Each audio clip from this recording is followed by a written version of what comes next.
So, okay, hello, welcome to session 3 of Fever Swamp.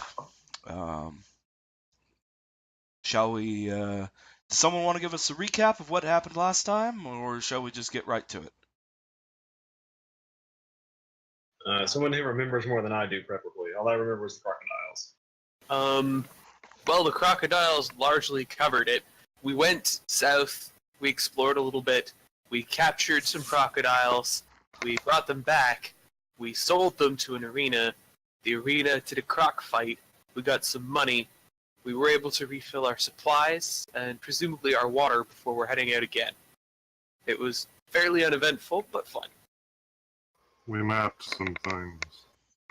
We mapped a thing. Oh yeah, and there was this cult thing too, right?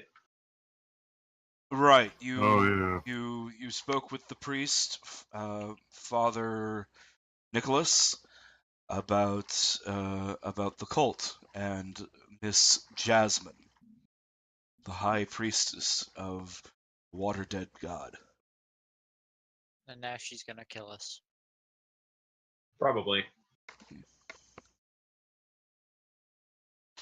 Very well. It is morning, day after your croc fight. You are all well rested and have your money. Where are you going? What are you doing? What's the plan for today? Well, I believe we are going to be heading to the southwest. Very good. Gonna map some more All right. as per our primary objective. Okay. I should roll weather. Okay, clear skies. That's an odd one. It's 60% of the table. It's not that odd. Not the way we've been rolling. Yes. I guess I will just assume that you're going to use your normal navigator and forager. Yes. So Seems reasonable. Gump, go ahead and roll for food. Woo. Woo. Okay. The fish aren't biting today, Gump. Found us a delicious steak. Thankfully, Alright. we have rations. Everybody knock off a ration.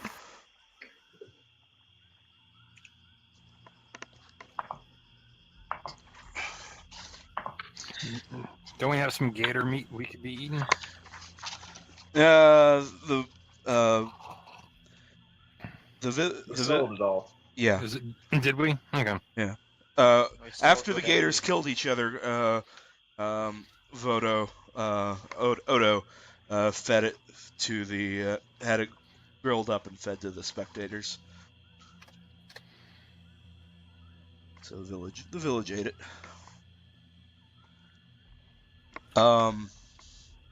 We made good on that, though. Mhm. Yeah. made our money's worth by far. Right.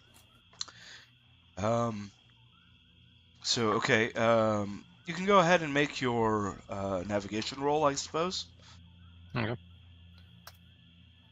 You get advantage because it's clear skies. Yep.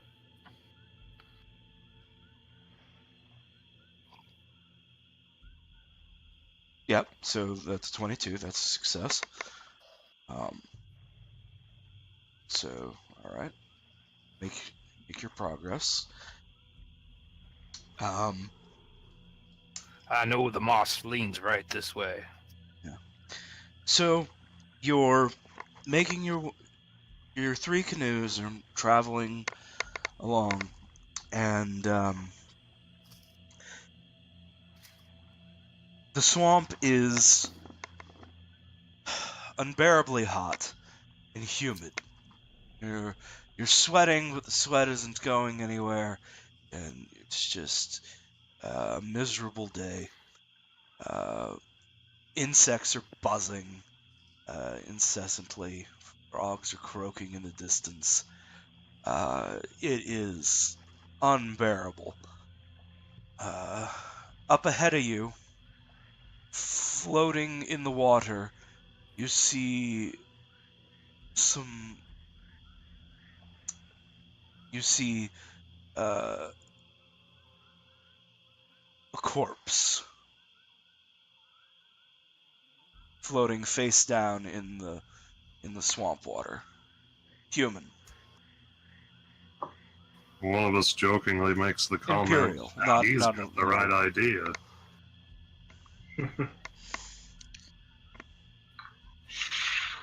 Does that put us at 3 for 3 for corpses when we went out to explore? I think it does.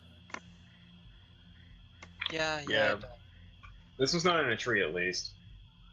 And That's it's not a local either. Although, given that the last couple times we've dealt with corpses, can Gump think of anything that this might be beyond just a dead person floating in the water? Roll nature. Good at this. Really bad at this. Well, it's a body floating in the water. You know that undead are a thing in the swamp, so that's possible, although it's awfully, dead for a undead. Probably not a plant either. So tell us about this corpse. Is he naked? He's is not. he- He is not naked. That makes he's wearing like a brown vest and like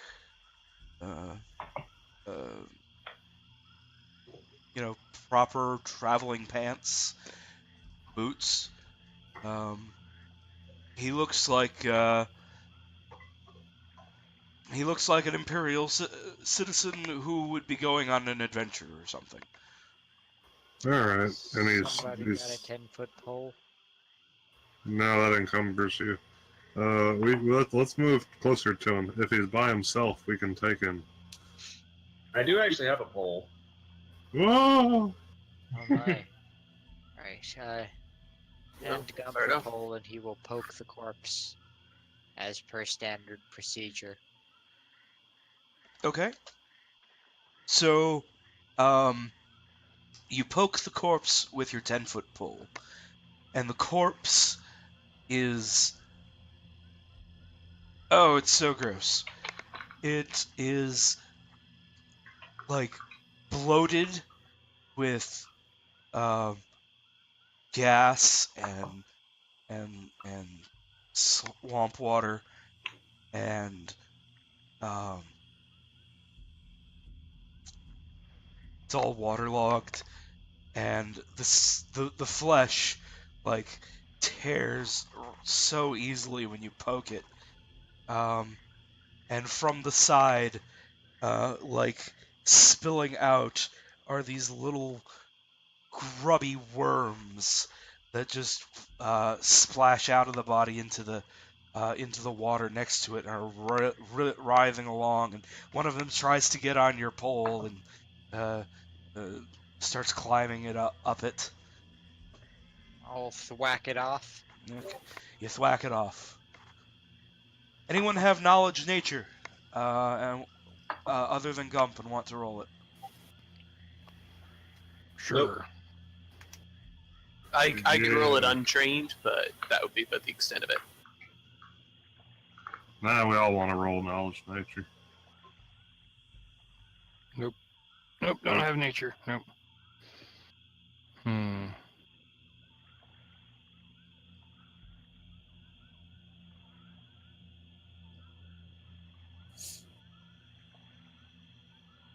Well, I fail. Who else could roll it? unfortunately all of my knowledge is to do with stone. Can we Cool. roll untrained? No, I'm asking for trained rolls here. Okay, then no, I do not have it. Okay, so it looks like nobody knows what these are. So did we leave Silas behind? Yes, Connie is not here, so Silas is in Clink, or doing whatever mysterious things Silas does. Probably going off to meditate somewhere because he's a weird, Well, peaceful hermit barbarian. Gump is going to start backpedaling away from the swarm of creatures, whatever they are, Okay. because he doesn't know what they are, but he's pretty confident there's something bad. Let me tell you about these. These are worms.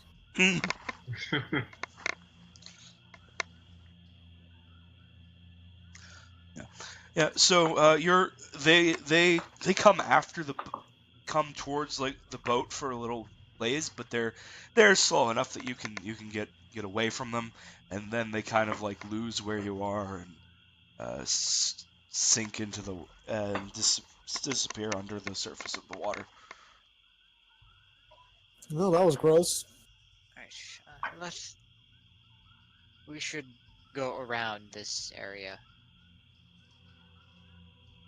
Ixa nods. As you start going around, you a short time later come to a you find a canoe that is broken in half. Next to the canoe, or the canoe is broken, and next to a burnt tree.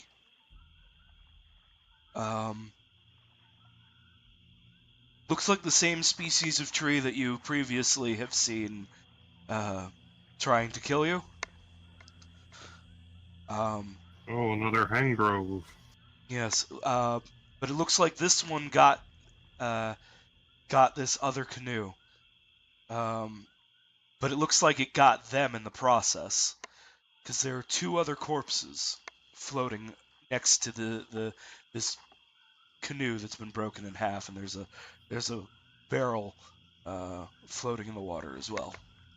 Are these also Imperial corpses? Yes. You would hazard that this is the same group that the other corpse is from, and he just floated, like down the way a bit. Could just be that the worms infest a corpse. Like, the worms are in the water and they infest any corpses, that come along. Or they jump into your arms and start burrowing for your heart as soon as you touch the corpse. But, anyway. So the boat looks like... So from the break in the boat, it appears to have been smashed by a thick root rather than, like, bitten in half or anything. Yes. Does it look like there is anything valuable left? It's possible. There is... it's possible that their supplies and things would have fallen into the water. Yeah, it's hopeful. So the corpses also, what, do they look like they were battered or necks like wrenched out of place or what? How close are you getting? Maybe we should shoot one of them. No, it'll just make the worms come out, and then they get all deflated. Well, Will they come out if we approach and don't shoot them?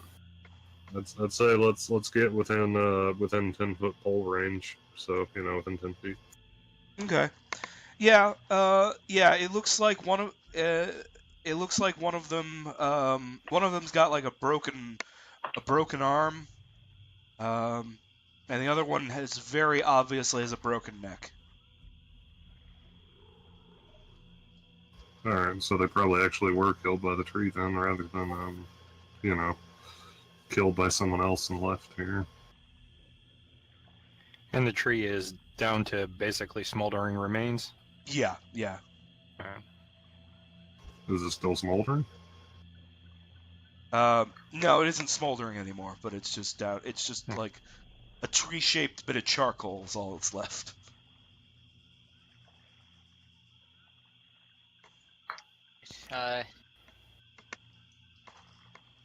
Yeah, Yeah, since we're closer, I reiterate, does it look like there's anything valuable left?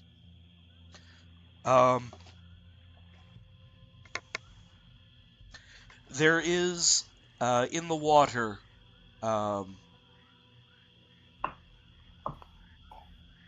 Where the boat broke, you can see there is a chest. Alright. It's probably filled with chest worms that are not. They're Hmm. called that because they'll burrow into your chest.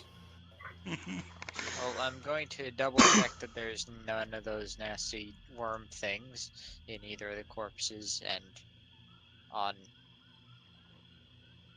Okay, so you're Anywhere. gonna poke one of the corpses with the 10-foot You know- pole again? Yes. It's We just like have another option. Burn everything. Everything's too wet for that. That'll be very difficult.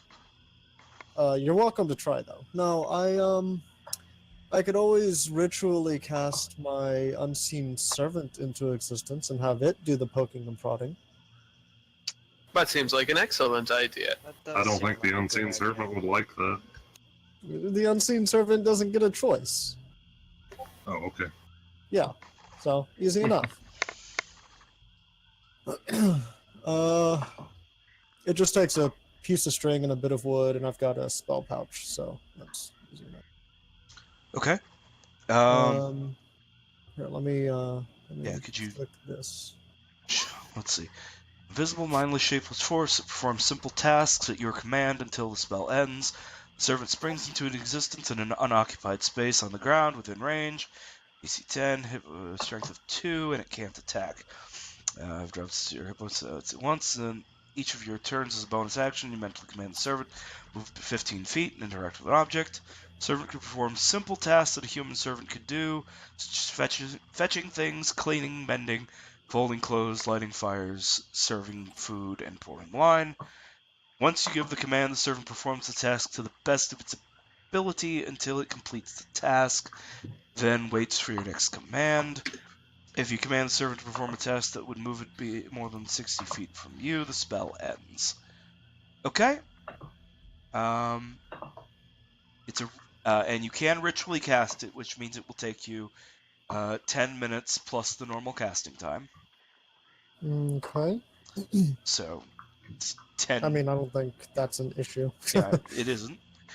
So okay, please describe for us then what your ritual looks like.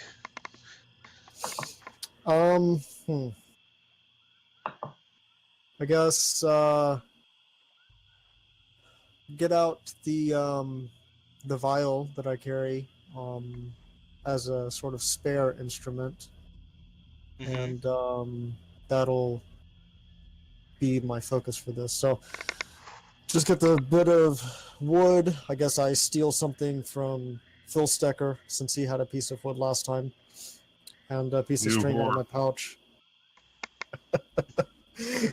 No. Since I'm lawful good, I just pull a bit of wood and a piece of string out of my spell pouch.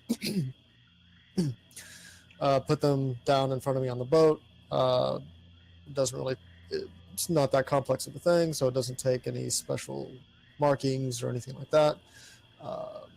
Ritual magic does take an hour. Yeah, no, that's fine. That's what the vial is for. Okay. Are you sure an hour? I thought I had house ruled it to be an hour in a previous game because it says 10. Doesn't it say 10 minutes in the book? I was trying Well, to. maybe find it's a it. common house rule, but I thought it was an hour as well. Yeah, because I remember I seem to remember like you said it was an hour, and I looked it up later because it was like, It's yeah, 10 it said minutes. 10 minutes. All right, fair enough. Yeah, I just pulled it up. Yeah, it's 10 minutes longer than usual. So that's just, I guess, to make sure it can't be done in combat. Yeah. So, it's not that intensive a thing. I mean, ultimately, essentially just sort of plays this viol for a while. Weird, lilting tune, little haunting. especially creepy given the surroundings. Mm-hmm. Sings a little bit, but it's nothing coherent necessarily. Nothing that you can really make out words in. But nothing super special goes on into this, just because it's not a very complex ritual. All right.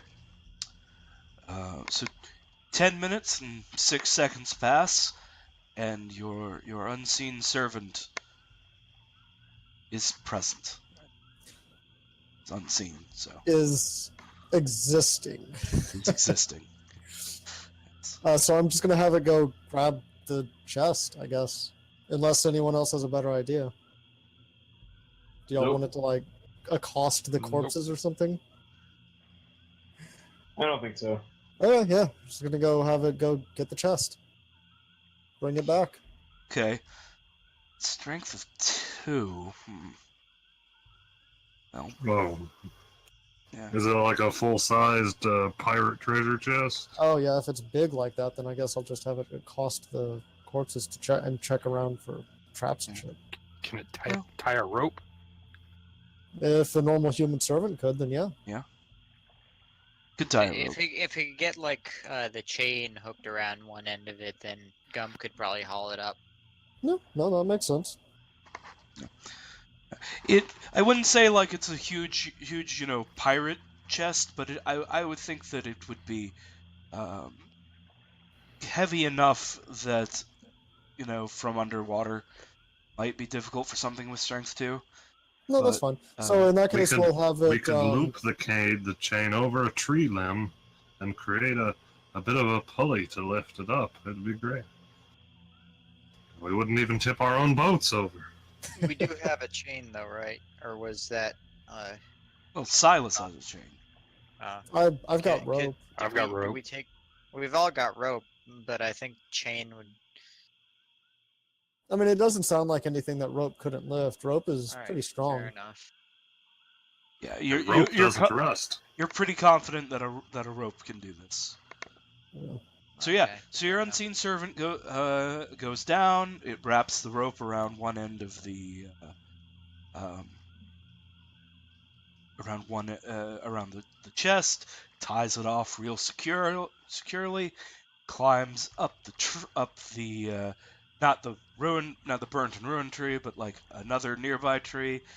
Like gets you like a pulley thing going on, as Phil Sticker suggested, over a branch, and pulls and returns the rope to Gump. Gump will Um, try and hoist the chest out of the water. All right. Gump does this with a few pulls. Gump is more than strong enough to manage this, and the chest begins to come up to the surface. As he's doing this, Phil Sticker, you notice the one of the other corpses is floating uncomfortably close to your boat. He asks whoever has the 10-foot pole to push it away again. Didn't that just burst it open last time? Oh yeah, shit. Is the unseen servant going to be strong enough to push that away? Yeah, I think so. Really, without rupturing it? I think so. Yeah, I'll have it do that. Okay. So the unseen servant goes over and presses against the corpse to push it away. Before you proceed, Lucas is readying an action. Okay. If bugs explode out of this, he is going to cast a sleep spell at them. Okay.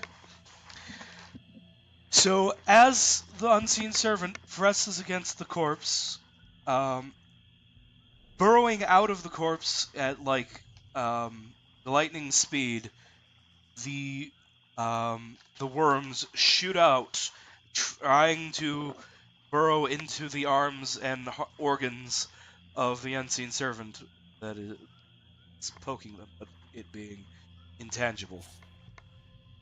Or being like a The shape. unseen servant panics. I mean, if it takes damage, then it dies. Oh, okay. It's got AC 10 and 1 hit point. Yeah, okay. Then it does need. Then the worms make an attack as they leap from the corpse. Let's see.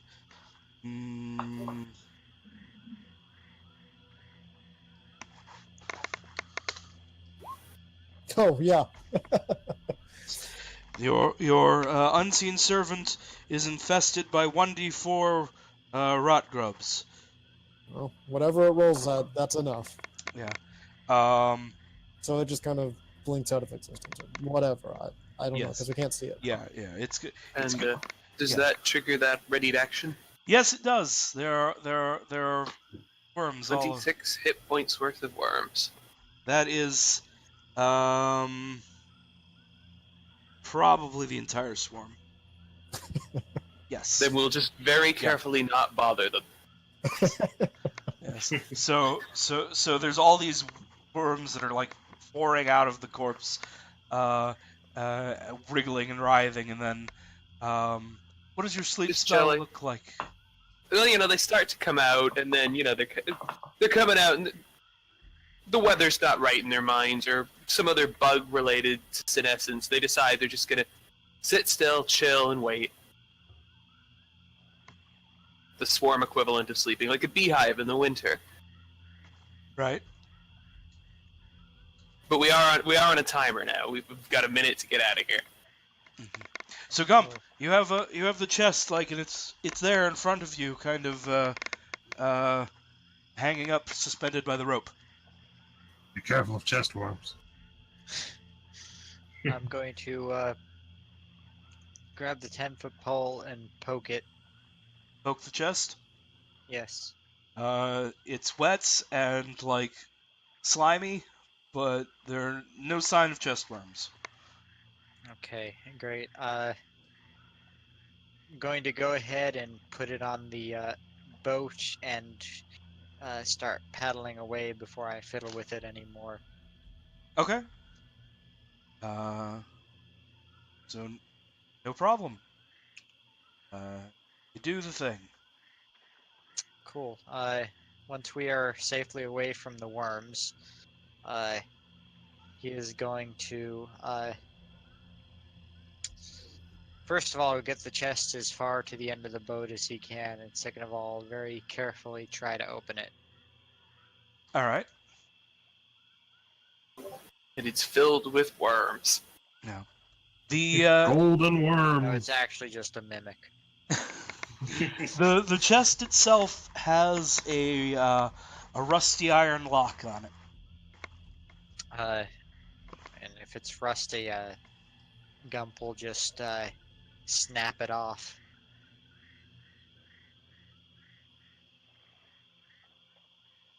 Okay. Give me a strength roll.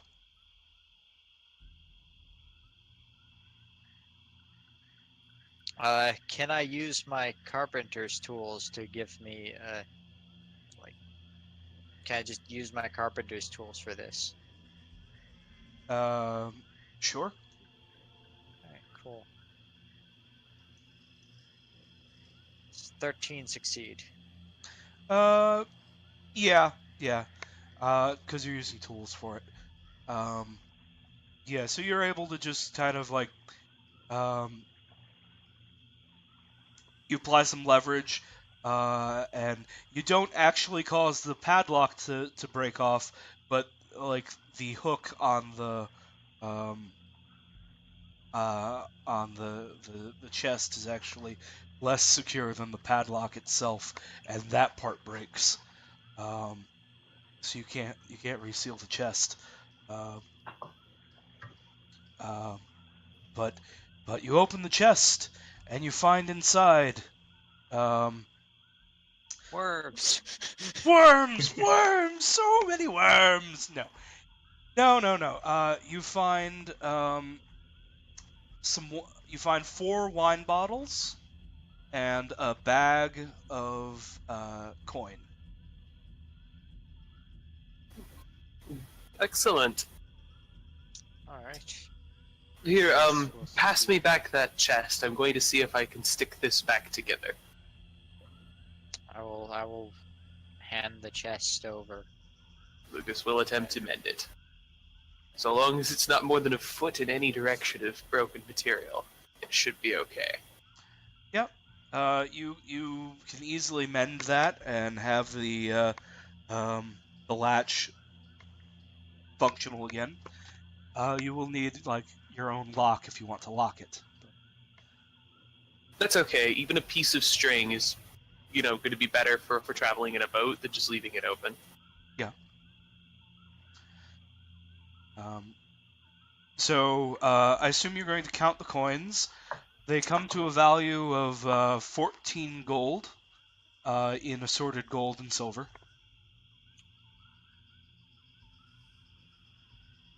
All right. I guess I will portion that out. That would be 2 gold for each of us. Yep. All right. Delicious money. Get XP for that? Yes, you will each get 2 XP for that. Later. Oh yeah. Yes.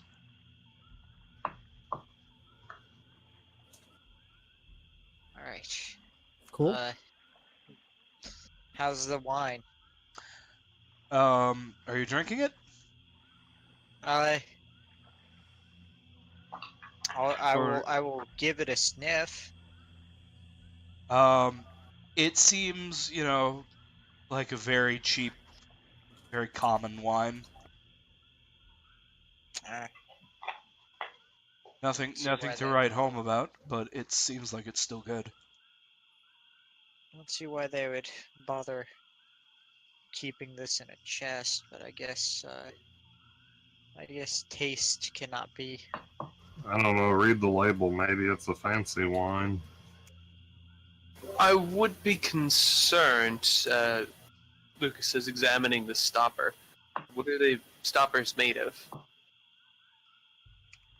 They're each a small, short worm. The question is whether they're cork. A cork, yeah. Lucas will then shake his head. No. Cork is supposed to allow transpiration for the wine to age. These will have absorbed swamp water, most likely. I suppose it depends how long they were down, but it's certainly a risk. I think we Maybe got they enough were rations waxed and or water to something. not need it.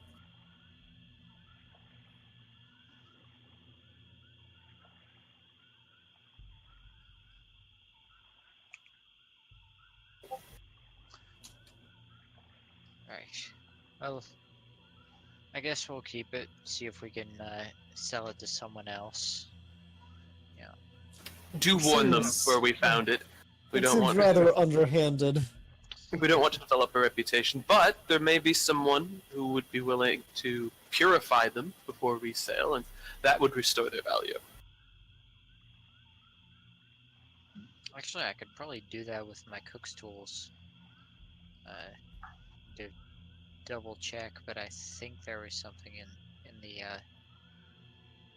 Dungeon Master's Guide about using tools to purify water, at least. If we boil the wine, it's not going to be wine anymore.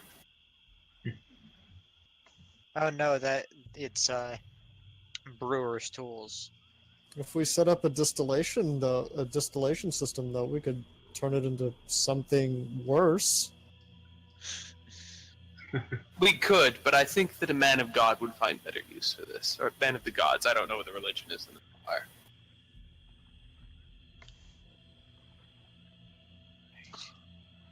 Oh well, we will keep it. You never know if somebody just really hates someone else and wants them to know unending suffering. I will have no part of that. Alternately, we can use it on the next monster we come across. I will have part in that.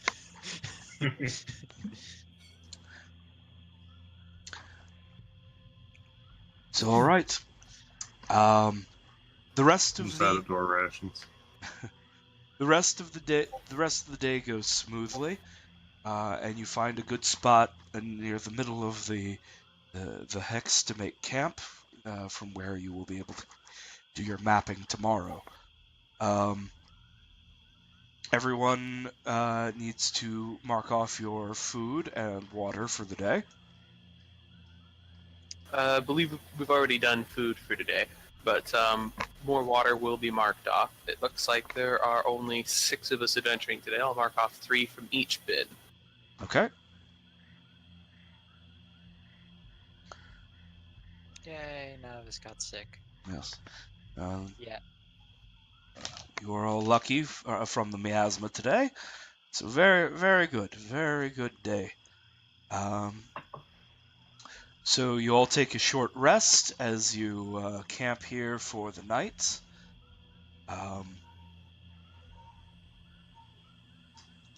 And the next day comes. Clear skies once again. Excellent weather for mapping the swamp.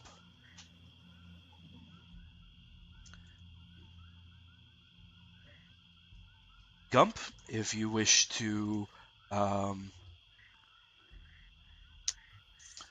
Survival. forage. Yes. These fish are really not around today, huh? No, it seems not. So, Everyone mark down another ration. yeah. Go ahead and spend your rations.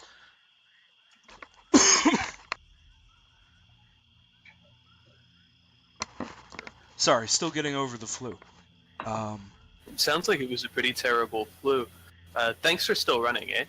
Yeah. I'm much better now. Like my fever disappeared like yesterday entirely. It's just I'm just a little still congested in the chest, I guess. Just coughing, but Achy. yeah, but no aching, no headaches, no fever, other than just coughing and a little bit of wheezing occasionally. I'm otherwise fine. That's good. I know myself, so I know that the cough's probably going to last another 2 weeks or something. Yeah, that's always how it is for me. Yeah. But I'm still coughing from when I was sick.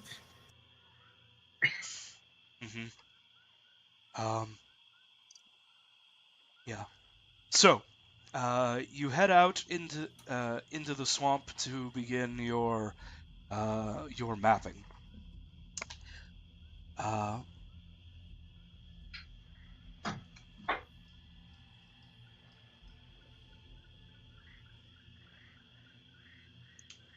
Who's in the lead boat?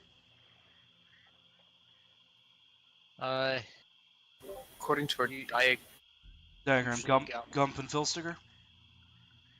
Let's see. About 30 feet ahead of you, you see a few of those green-skinned children splashing about in the water. They look like they're playing. cheese. Does anyone have cheese? Hell yeah, I got cheese. There are 4 of the scumboggles up ahead. Right. I guess we will try to avoid them. Okay. And if they notice us as we pass, then we can give them the cheese. But We don't have like to avoid them. Wait, there. He's whispering to you. Wait, there are 4 of them. He opens up his sack of big hunks of cheese, and he's got significantly more than 4. He says, "If you give each of them a chunk of cheese and ask them if they've seen anything interesting in the area." What a wonderful idea. I'm in favor of this proposal. Question. Do either of you speak Scumboggle? Yeah. Do you? I'll say the scumboggles either speak Sylvan or Common, right? They would speak Sylvan. Yeah. Alright. Well, if you think you can talk to them, then feel free.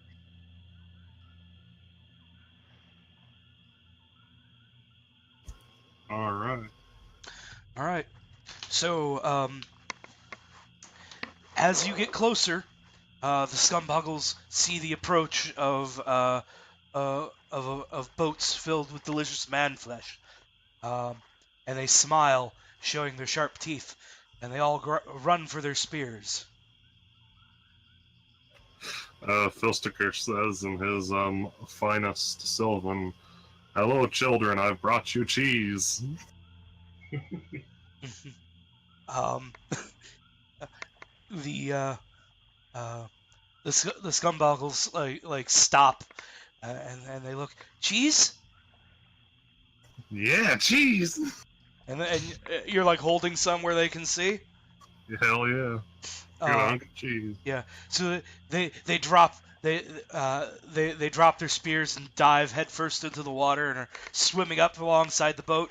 Cheese. Yes, I've got 4 hunks of cheese in hand. The bag is, of course, hidden before we came up here because, you know. Oh, I've only got 4. Sorry, children. So I'll chuck each of them a hunk of cheese. Yeah. So they each reach up and they take one and they start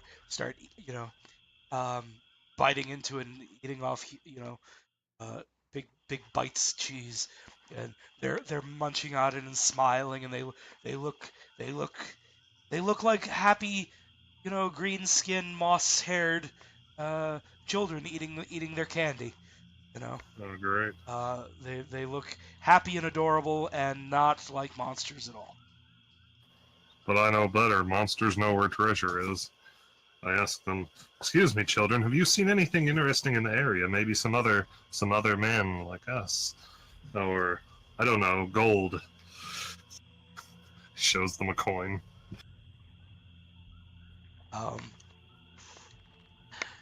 One of them says, "Yeah, saw metal lobster, big metal lobster, big like your boat." Belched smoke into the sky. We tried to eat it, but it was too hard. Where is that? Where was that? Do you know? It was here, but heading that way, and he points southwest. Oh, thank you very much. Here's some more cheese. He tosses like 4 more pieces of cheese in the water. Yeah. And then motions for his companions. Let's go. So, how did it go? Luke? Oh, they said that there was a crazy metal lobster spewing smoke that went southwest of here that was about the size of our boat. So is that some sort of submarine? Did they say how far? And yes, he uses the confusingly anachronistic term submarine. No, they didn't say how far. I didn't want to try to get into details. They don't know much of, units or compass directions. Very pleasant interaction, nonetheless. I'm encouraged that they even pointed me in a direction. As am I. Most impressive. Yes, they're really not so bad when they're not killing you. Describes most people I know. I spent a night with them once. It was somewhat terrifying.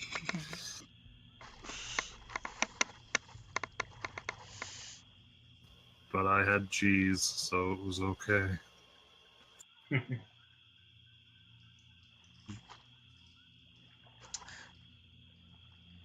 So, all right. You have survived the encounter with the Scumboggles. Lucas, would you like to map the area then? Yes, I will absolutely do that now. Looks like I got a 9. Yes. Unfortunately, this area is proving a little more difficult to fully map, and you only get about half the area today. You'll We have took too many detours avoiding all of those bodies and children. We'll have to come back round tomorrow and hope that the ways are more clear, Mhm. Lucas says to the others. The map here is otherwise too incomplete for sale. It's okay. You've returned to your camp. You can mark off water.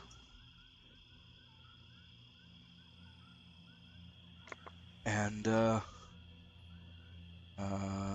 need to roll for miasma. Kildrak, you need to make a con save. Always me. Number 1 on the thing. Let me check that real quick. There we go. What was your number? 19. Okay, you're good. You're good then. That hardy dwarven constitution. You do not develop tuberculosis. Lucky. Beautiful.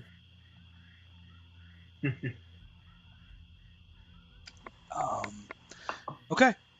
So the next day comes, and weather remains clear. So, from where are you heading from here? I think we're sticking around. Okay. Very little point in moving on if we haven't finished the map. Right. Yeah. Very good. So you can go ahead and do your foraging roll, Gump. Yes, sir.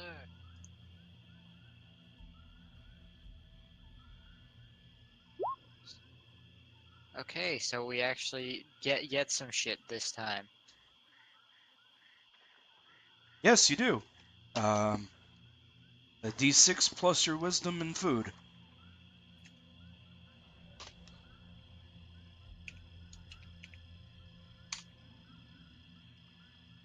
And a D4 plus wisdom in water.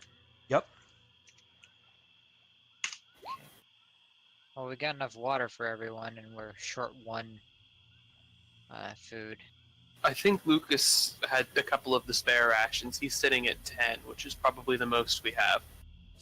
I also have 10. All right, well, you can get the next one. Sure.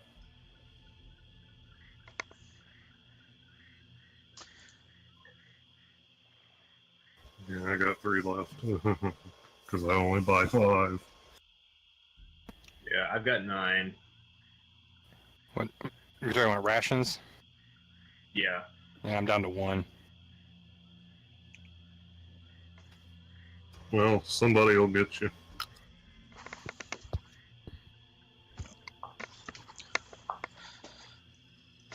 Well, you didn't eat one today, so that's good. Yes.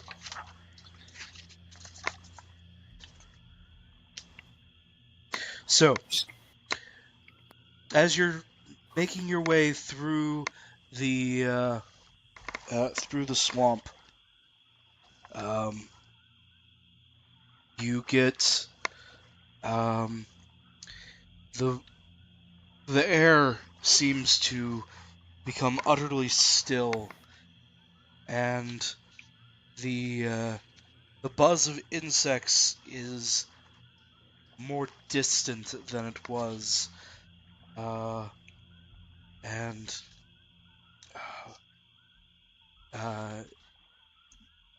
you feel an unease in the air, and you see Up ahead of you, the water is shallow.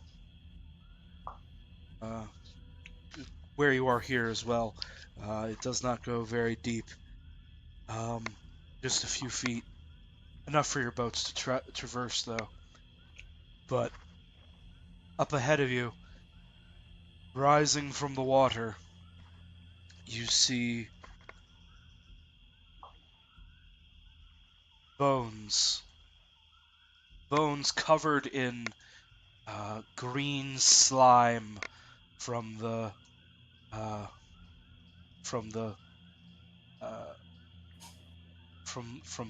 the water. Oh, I don't like this at all. Yes, with armor rotten and sloshing off them. Ancient bones from a time long ago.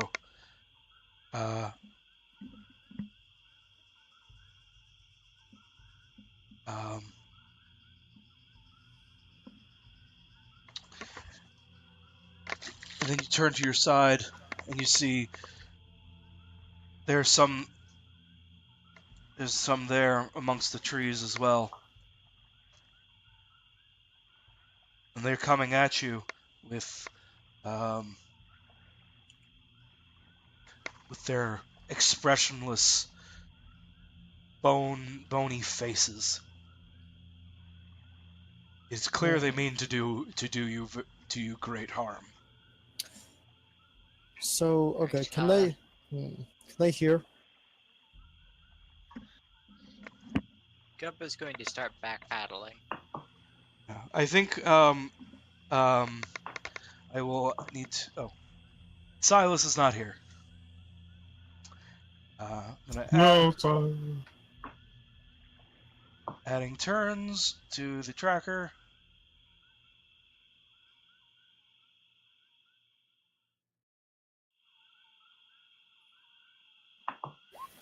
Well, we have time as they're approaching. How many are there?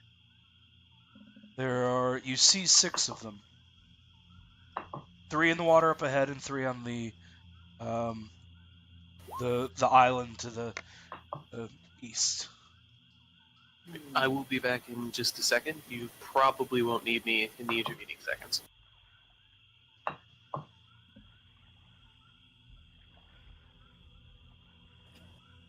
Okay. Right. The answer is probably no at this level, but does our paladin have turn undead? Not as a first level paladin, no. Yeah, I think that's actually like level 2. Or maybe 3 or something. But yeah, not yet. She is no better at killing this than anyone else.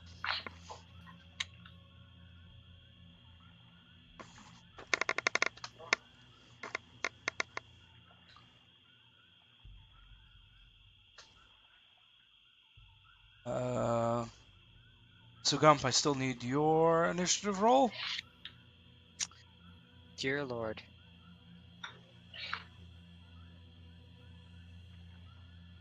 Okay, don't know why Gumps didn't fill in. There we Hey, go. mine, Select mine token. filled in on mine. It didn't on mine. Well, Huh. I filled it in. Oh. Okay. So Corandir, you have 1 initiative. Oh, yes.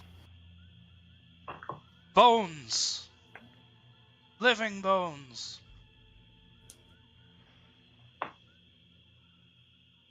Coming from multiple directions. Yes. As you can see on the map. Yep. We're boned, aren't we?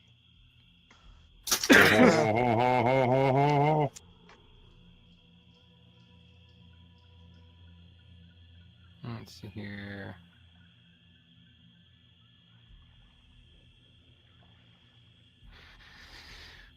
Well, the only thing I know how to do is draw a bow and let loose at things until they get close enough to hit with a sword. I'm back. Yeah, Was I needed? Not yet. Yeah, it's Corandir's Wonderful. turn.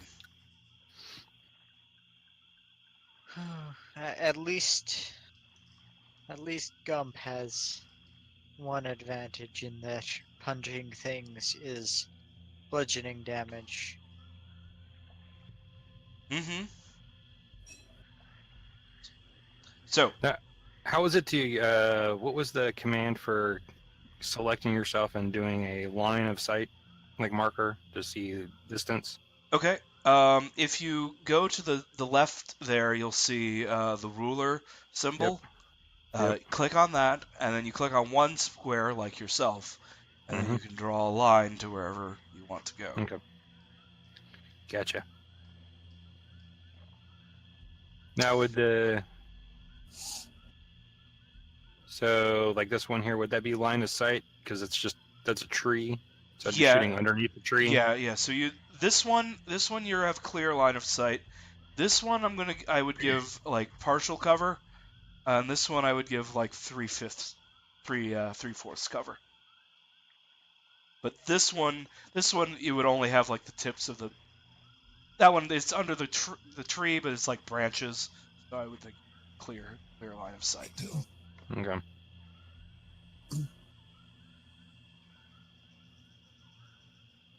How far out are we? That one. All right.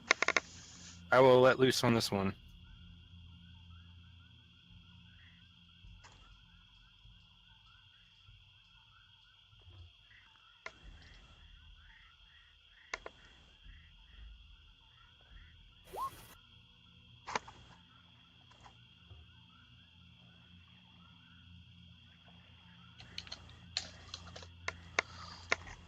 So 20, that's a hit.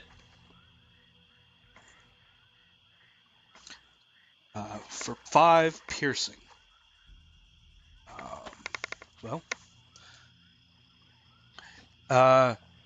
So your arrow, you're using a bow and arrow? Yep.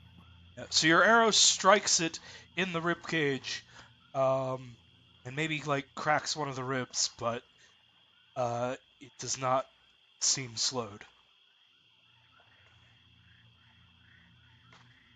Is that all for your turn? That'll be it.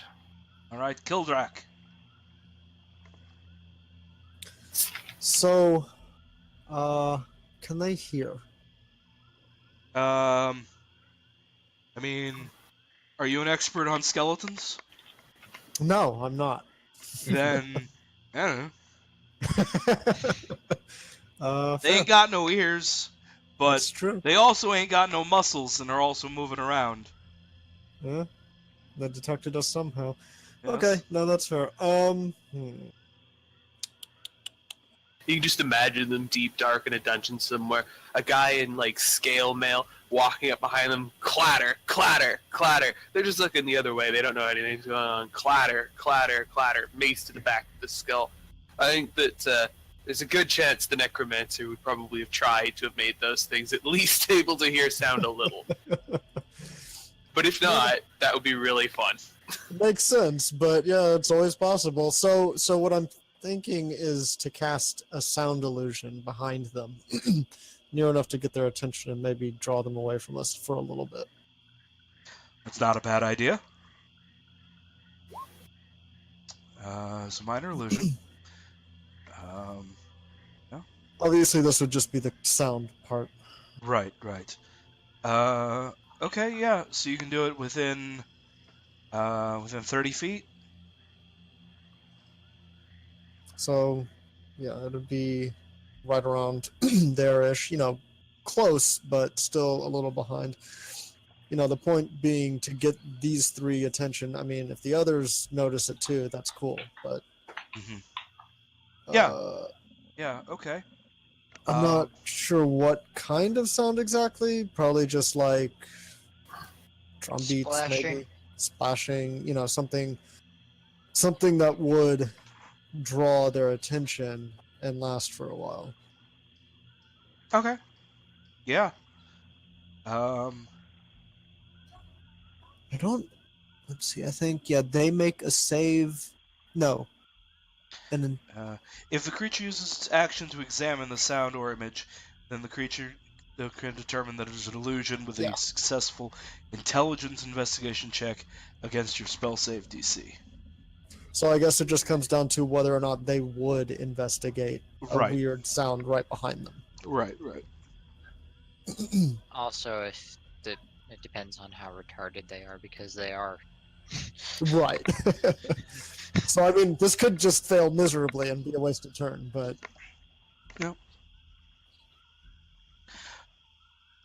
Okay. So that is what you're doing. Yep. So now it is now the skeleton's turn. So this skeleton hears like the sound of someone approaching directly behind him, and he's gonna turn around. Not that there is really facing in D&D, but he's gonna turn around anyway, and he's going to, and he wants to know what this sound is. So he's going to try and see who's sneaking up on him with his -2 intelligence. and I've got a He rolls a DC 0. 13. Someone's sneaking up on him, and he's gonna find out who that is. You just start stabbing the other skeleton because it's making too much noise.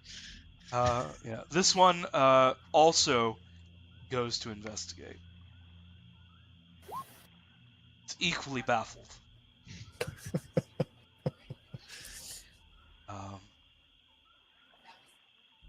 This one though, I'm gonna say is probably focused more on you guys. And it steps forward, splashing into the water. Let's see. 30 feet. So yeah. 5, 15, 25.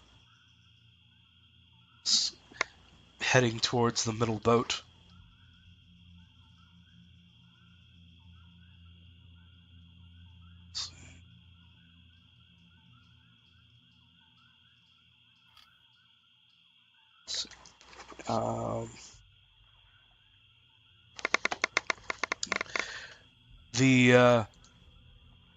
The three in front, they've moved forward. They use their second action to dash.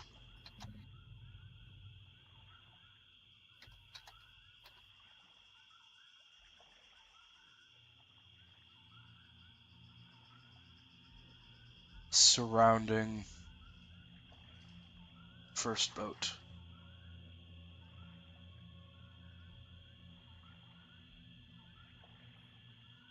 This guy uses his second action to dash and jump into the boat.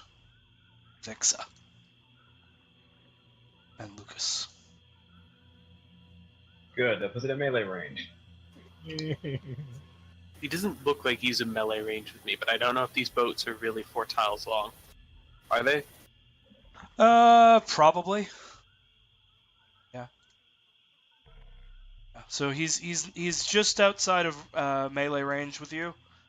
But it is Lucas's turn. I guess Lucas should fire his crossbow. There's no way that anyone's giving him cover. So Yeah, you have a clear shot.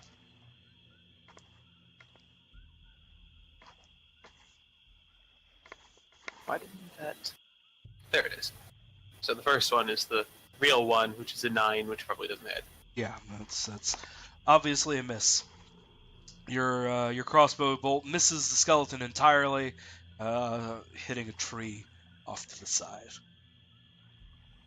Okay. Ixa, you got a skeleton in your boat. Right, and I actually misspoke earlier when I said that she's no better at killing these than anyone else. She's actually worse right now because there's full daylight. Yes. That's disadvantage on attacks, right? Yes. Yeah, it's too bright out here for a kobold. You can't see nothing. Right. So with that in mind, she'll still draw her sword and swing wildly at it and hope for the best. Mm-hmm. No, I don't Nope. think so. Nope. 6 ain't gonna do it. So Ixa begins trading blows with this skeleton and its rusty, ancient-looking short sword. And Gump, your boat's surrounded by bones. I'm going to punch the bones. But they're all Gotta gross and say, slimy. Sticker. Yeah, well, I can't do anything but punch the bones Okay. right now. I mean, I could do a lot of things other than punch the bones, but punching the bones seems like the best option. So I'm gonna punch the bones. Okay. Punch the bones. Which bone are you punching? Uh, Left. I will punch the bones that are, I'll punch these bones, I guess. Okay. Because my partner in the boat can punch the other bones. Probably I'm a Eldritch warlock. Blast. Very well. And I should use my sheet for this instead of rolling that. Okay, I think a 22 probably hits the bones. It does. I do 4 blunt damage. Literally Right. minimum damage. Mm-hmm. Okay.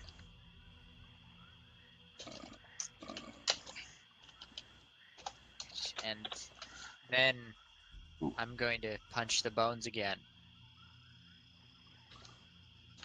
Okay.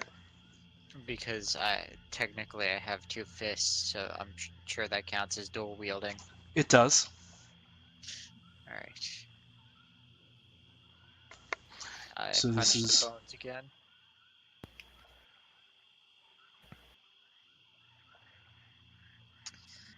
And I got a 19, so I feel like that should probably also hit. Yes, it Bones. does.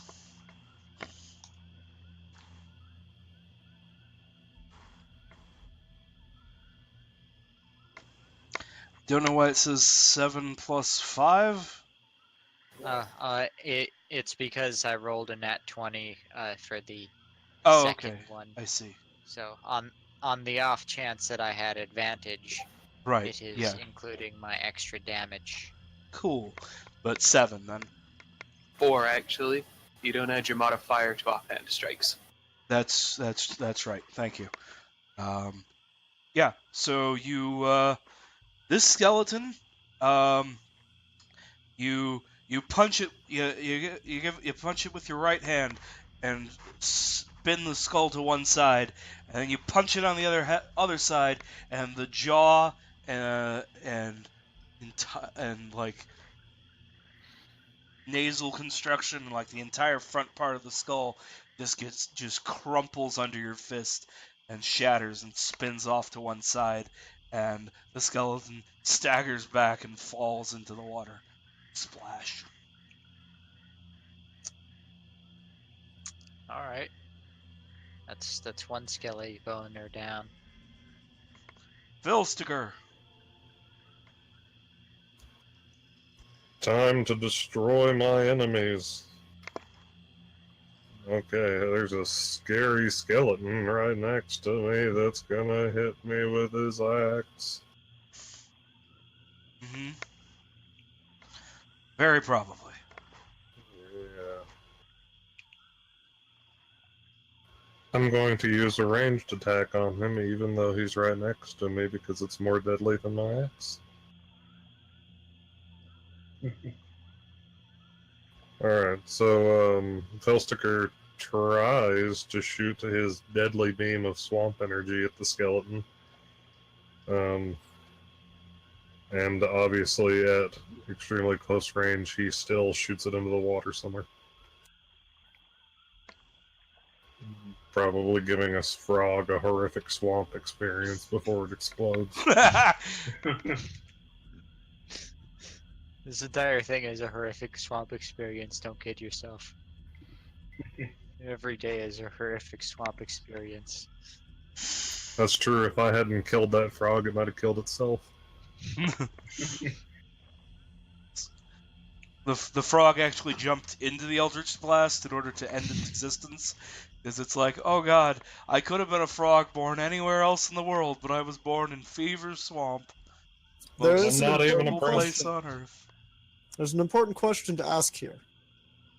Does that Eldritch Beam heat things up and cook them? Yo, it's Damn. it's force damage, not burning damage. That's Yeah. unfortunate. It just whacks the shit out of them and swamps them around. Yes. All right. So anything else from Phil Sticker? Nope. I only have one Eldritch Blast. All right. If I take Quarantine. Warlock a second time, do I have two? No. Well, unless you gain an extra spell slot for reaching second level, but you can't be two different warlocks. Well, I guess like logically within the universe, no, all warlock pacts are have a non-competition clause. You can't pact with multiple entities. I want to become a fallen Warlock. Afraid that's not a thing. You can't get out of your pact. Shit. It is until forever. Then I guess that's the end of my turn. I won't change classes right now. So Quarandir. Let's see here. Kildrak, should we move forward?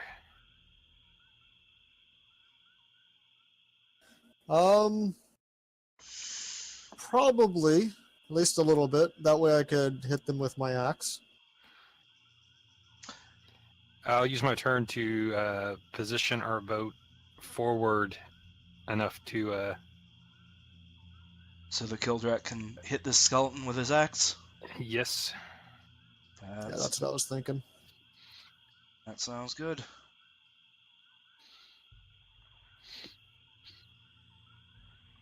Alrighty. So that's Corander's turn. Kildrak, you have been driven forwards. You may hit things with your axe.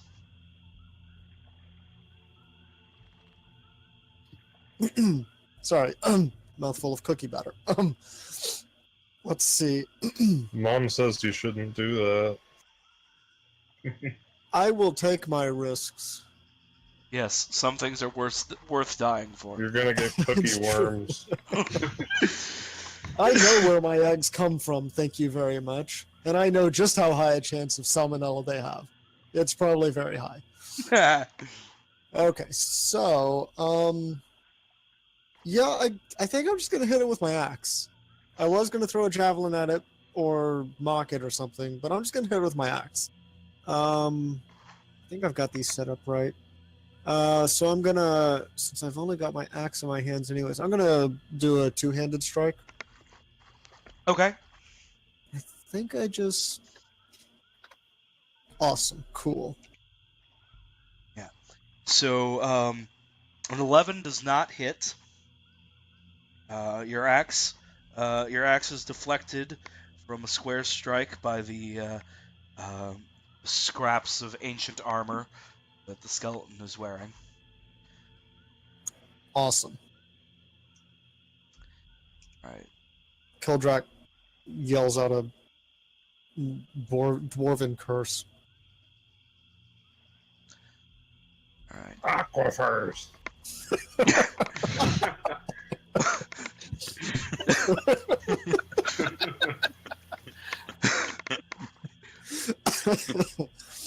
Exactly.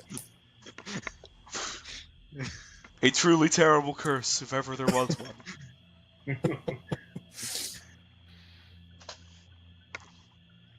How could you say such foul language?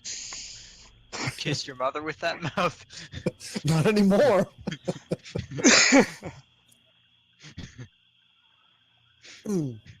Okay. So, Philsticker, the axe wielding skeleton next to your boat, slices at you. Does a 12 hit? I don't defend myself in any way because this is D20. How am I harmed? Okay. So 12 does hit you. Oh, okay. Oh, that's right. Yeah. Okay. Or wait, what? Does a 12 hit you? I don't know what your AC is. Oh, my armor class is 12. Then yes, a 12 hits you. Damn. You take maximum damage. Hack. Yes. You get hacked for almost all of your hit points, it looks like. It's okay. I've got some left. Yeah. But you Oh, are I've got more than one. yeah, you do though, that axe does bite into your side, and you are bleeding. Don't fall in the water. Ah! I mean, he's probably already infected anyway. Just fucking that axe is probably filthy. Oh yeah, it is. It is covered in like, swamp slime. I gotta fucking stuff myself with medicinal plants. The skeleton runs forward, and attacks Ixa. 9 definitely doesn't hit Ixa. No. The skeleton attacked by Kildrak spins around and hits at Kildrak back. I'm going to guess 17 probably does hit. Yeah, that hits. Yep. And it jabs you with its rusty short sword for 3 damage. Ah, flesh wounds. Yarr. And the skeletons that are investigating the source of the strange sound, let's see if they learned anything. No, they're pretty confused.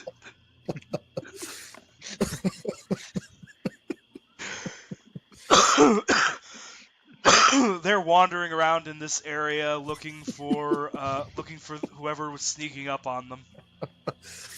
I'm glad I did that. Yeah.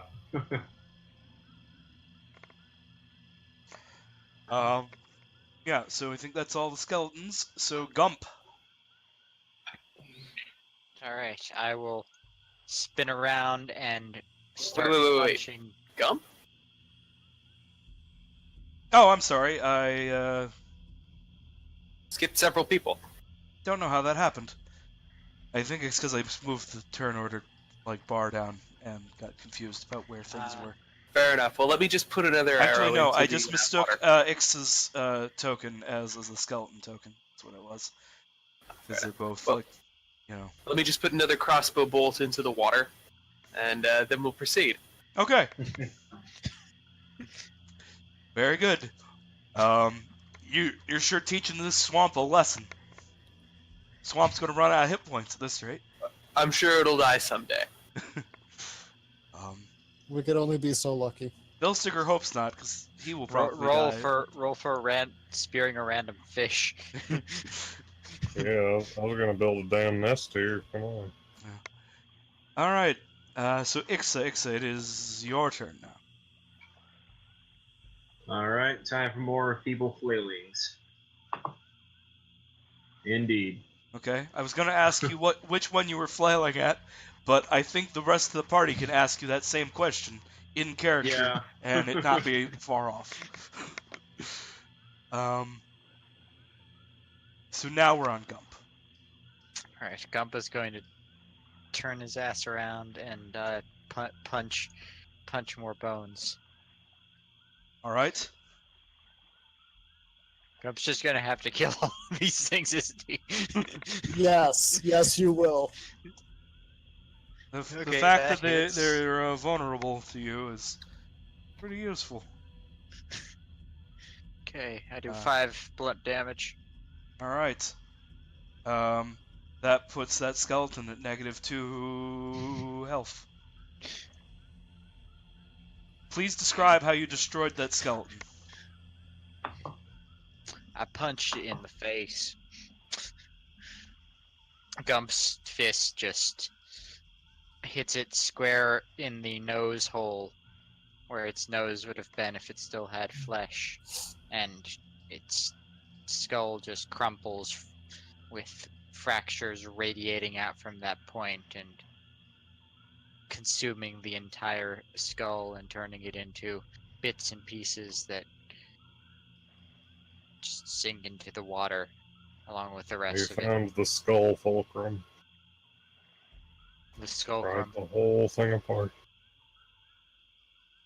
Mm-hmm. Right.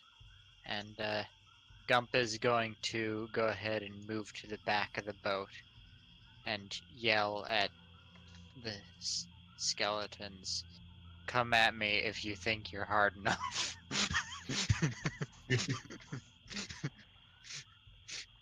Because you're not. I'm a geologist.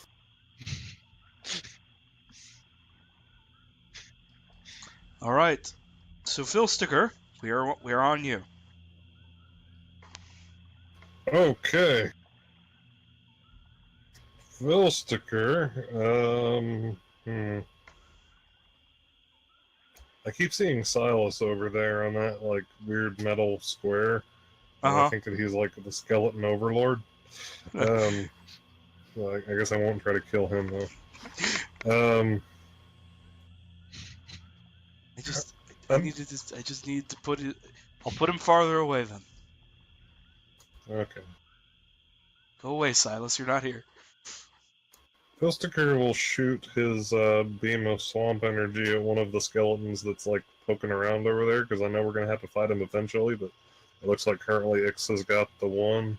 So. All right. So Yeah. the top one or the bottom one? Oh, the bottom one is closer. Okay. Not that it matters. It's not a big enough difference to affect your. Swamp power. Oh god, I hit. Yes. Yeah. Throw some damage on that. Tink. Yes. Your swamp energy blasts the skeleton in the back, and it takes a step forward, and it turns, and it eyes you with its empty sockets. I'm sorry. Orandir. Well, let's see here. I've got line of sight on that one. Yes, you do. You just saw it get blasted by Filsticker. Well, let's see what an arrow can do. That'll hit.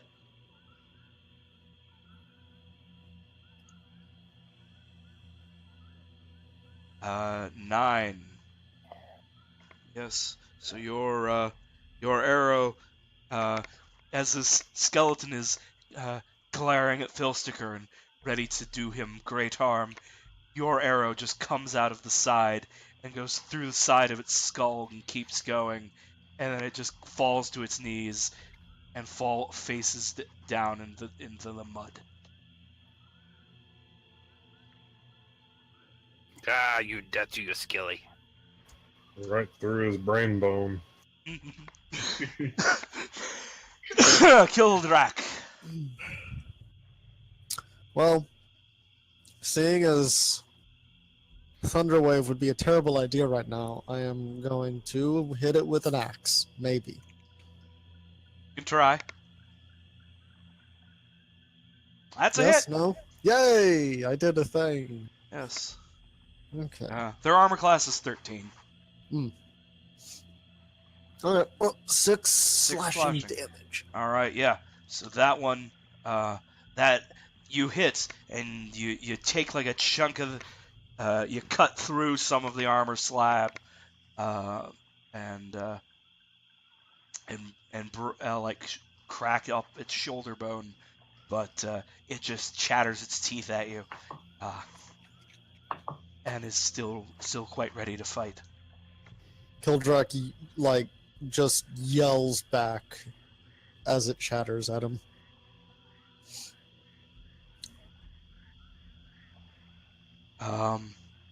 And it, Skeleton's turn now.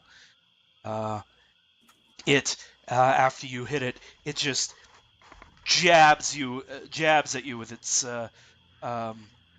short sword, but you're easily able to parry the blow. Ixa, the one in the water, with its little hatchet, tries to hack at your legs, but is blocked by your armor. This one is now alerted. Is now after his companion has exploded. That's a way of focusing the mind. Yes. Makes his way towards the combat. Let's see, which way is he gonna go?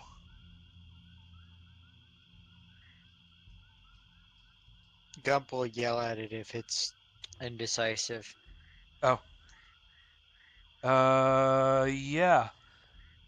Roll charisma for me. All right. Because I rolled randomly to see which way it was going, and it was going to go the other way. Can I roll intimidation? Sure. Sort of like inverse intimidation, but wow. Yeah, no, it ignores you. Runs up that way. So that makes it Lucas's turn. Lucas is beginning to doubt his crossbow. Perhaps he'll need to examine it later and see if it became damaged or warped in the water. But for now, there's not much else he can do. Hand shaking a little bit as he reached into his quiver to prepare another shot. He fired again. Natural 1. Long.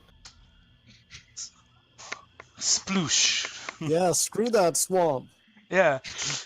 To be honest, at this point, you'd probably do better to just beat the thing with the crossbow. It would make no difference.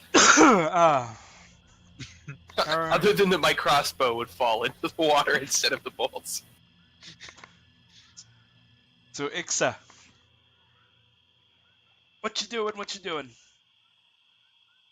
Which one was attacking her? The one in the water or on the boat? The one in the water. The one on the boat is attacking Kildrak. Okay, then she will focus on the one in the water. Right. Another terrible attempt. Yep. With rolls like these, it doesn't even matter that you're half blind. Pretty much. Anything else from Ixa? Sadly, no. All she can do is flail around, wishing she could see much better than she can. Gump. Alright. Gump is going to jump out of the boat and elbow drop the Skeleboner that Ixa just completely failed to hit. Okay. Roll to hit.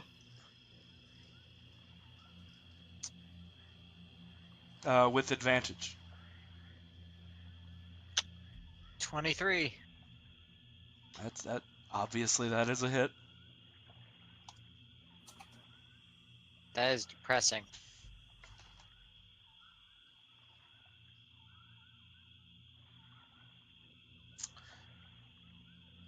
Yes, but it is still a pretty hefty blow. So you said an elbow drop? Yep. Yeah, so you elbow drop this skeleton and it stumbles around, and now you're in the water with it, and it's definitely still ready to fight. Lovely. You going to use your bonus action for an offhand strike again? I guess so. It seems like the best thing to do. Ooh. He misses the first time. And now he is in grave danger. Oh, well, I would said that you had advantage because it was, like, already in melee with Ixa, and you were, like, surrounding it. Ah, So that's a 15, so that is a hit. okay. Goodbye. That's Yep, 3 damage. yep. That is enough. So that skeleton. So please describe how you remove this skeleton from the field. Alright, well, when the elbow drop manages to connect and, like, fracture its skull, Gump realizes that it's probably pretty weak at this point and just grabs the skull and squeezes and crushes it. It looks like that skeleton was the one with the initiative roll. Oh, damn. Was. I've Shouldn't have really- destroyed their leader. They're now they're now Oops. powerless. I think it was a 13. As long as it's in the right slot, it doesn't matter what the exact number is. As long as it's after Kildrak and before Lucas. Okay. Oops. Yes. So that was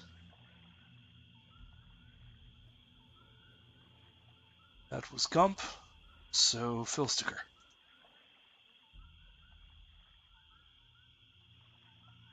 Well, you know what I'm doing. No, I I don't. shoot him. Oh, okay, I'm sorry. I'm gonna shoot an Eldritch Blast at that one skeleton. Which one? The one who is, Over here? yeah, Okay. the one who's attacking Quarander. Alright. Then I did know what you were doing. Uh-huh. No, you didn't. I kill another frog. 4 innocent swamp frogs. I'm sure Frog was that sitting there. crossbow bolt I fired exploded. Mhm.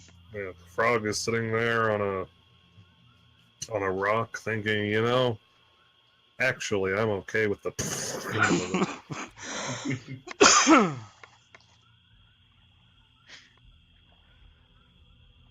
Alright. Corander.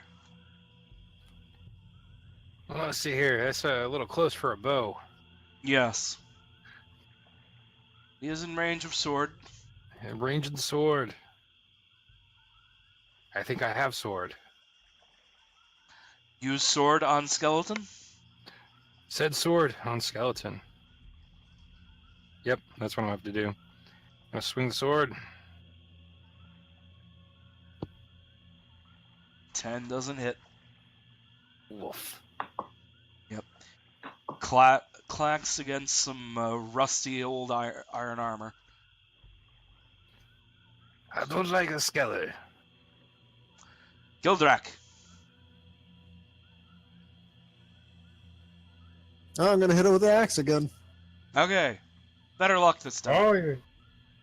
Nope. No? Yeah. Nope. They're these ancient armored warriors are difficult to damage. Clearly. Unless you are a monk. Yes. So Kildrak, your skeleton attacks you in return. Whew. And Corandir, yours does the same. He crits!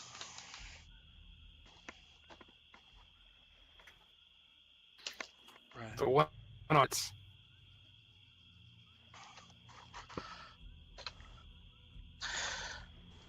So Corandir, this little skeleton with the sword jabs you for 13 damage, Ouch.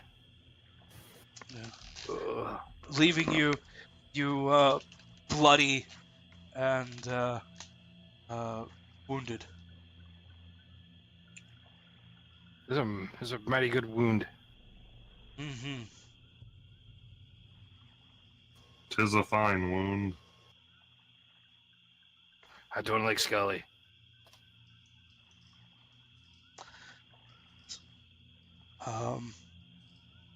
Those are the only two skeletons that are left. So, Lucas, your turn. So the one over here in the water probably has cover, right? Yeah, like half cover. You mean cover 2 or cover 4? Yeah, +2.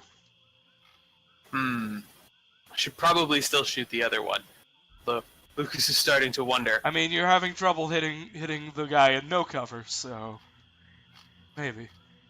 And if I can take him out, I free up Ixa to come running across boats and get in there, which is probably the best thing I can do.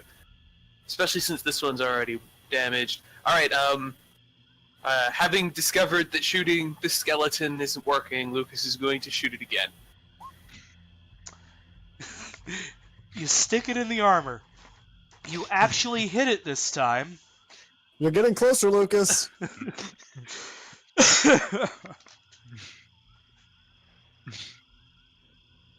This crossbow, it really pulls to the left.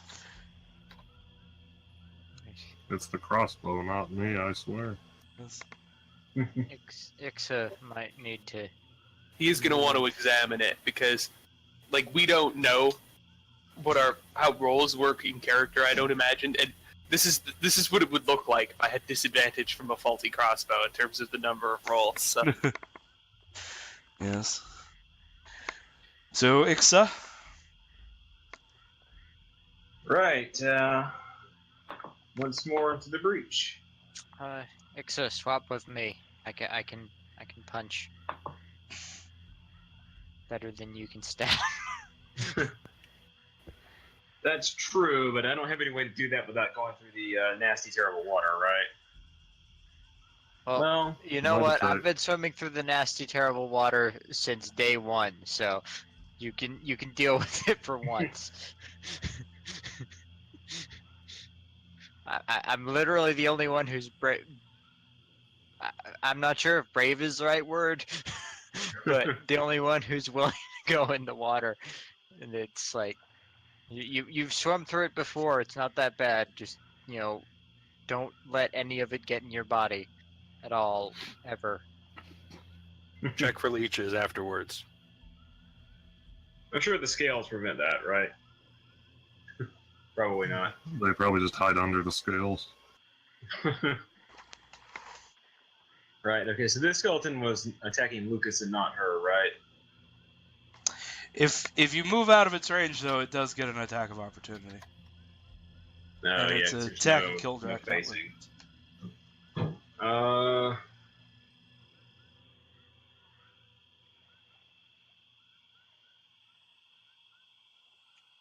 If I don't move, does that... Well, I guess really can't get in the boat if I don't move. It's an awfully crowded boat right now. Yeah. If he was directing her to get out, yeah, she would try it. Okay. So I think that's probably safe to say. So, I mean, if you take a 5-foot step, That's yeah, not a actually, thing. does even that provoke attacks of opportunity? If you leave their threatened area. So technically, if you moved, did they get rid Here. of the disengage action? no, the disengage. You can take a disengage action if that's the only thing you're doing this turn. So you could attack and then move if you wanted, but that'll get an attack of opportunity. Or you can use your action to disengage, and then just move away safely. How far can you move? Full move? Yeah, just a normal move action, is you'll just have, so you can't dash and disengage. You just get your normal, 30 feet of movement. Okay. Yeah, she'll just disengage then and make her way back over and climb up into this boat, which I assume she can do in one action. Yeah, Or one turn. yeah, you can do that. And I'm a little upset that they apparently got rid of the. Did they get rid of the 5-foot step rule? Yeah. That's dumb. All right, Gump. Sorry? Time to murder Skeleboners. Gump is going to get up on the boat and get up in some Skeleboner face. All right.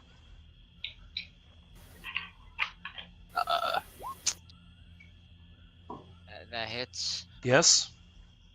I'm presuming I don't have advantage on this. You don't.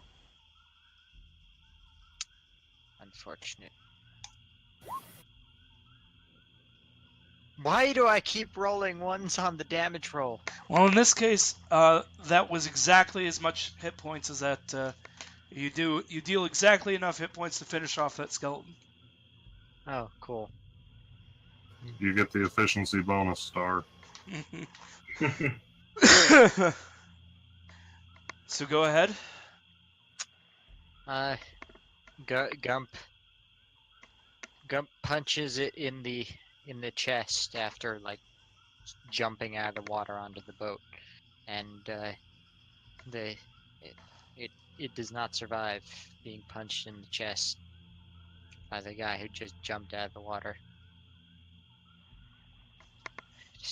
Its chest just caves in, and so is the rest of it, because turns out the chest is sort of a fundamental pillar of our skeletal system. Yes. So Phil Sticker.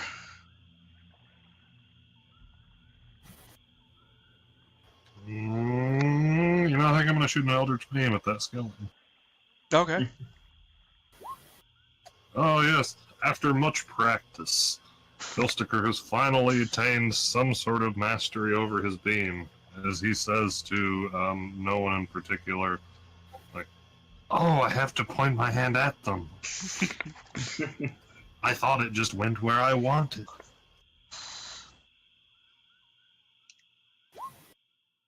Oops. That's what I meant to do. All right. Yeah. So this- beam finally smacks the skeleton. Yes. So this largest and toughest looking skeleton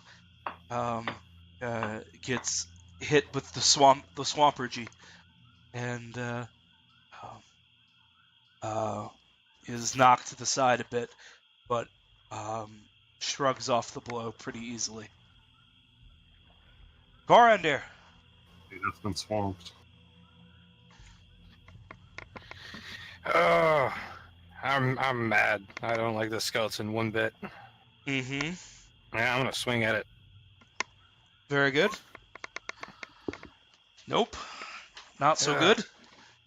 Can it walk away so I could shoot with an arrow? You can shoot in melee in this edition. Oh, can you? Yeah. Oh.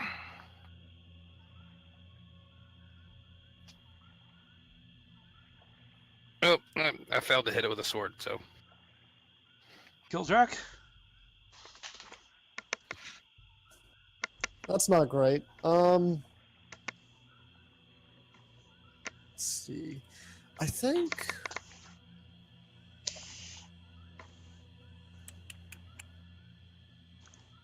Let's see, skeletons usually aren't smart or wise. Okay, yeah, I'm gonna do this just so that it doesn't murder us. Mm-hmm. So I'm gonna do Vicious Mockery, Okay. which I'll link again, although I'm sure everyone knows what it is. So it has to succeed on a Wisdom save. Yes. I think it's against my DC, my spell DC. Yes, it is. So what is the nature of your vicious mockery? You useless sack of bones! No, it's terrible, but fuck it. Oh, have you know I'm not a sack? Hey, all your friends died again. This just keeps happening to you, doesn't it? You gonna join him again soon? I bet you will. That's better, but I think too long. Anyways, let's see if it worked. It does. It does. Okay, so 1d4. I don't really care about that. Actually, that's not bad. And now it gets disadvantage. Yes. Its next attack, if it survives that long. I believe it is its turn, unfortunately. Yes, it is. Yes. As Quarandir is bleeding before it, it redoubles its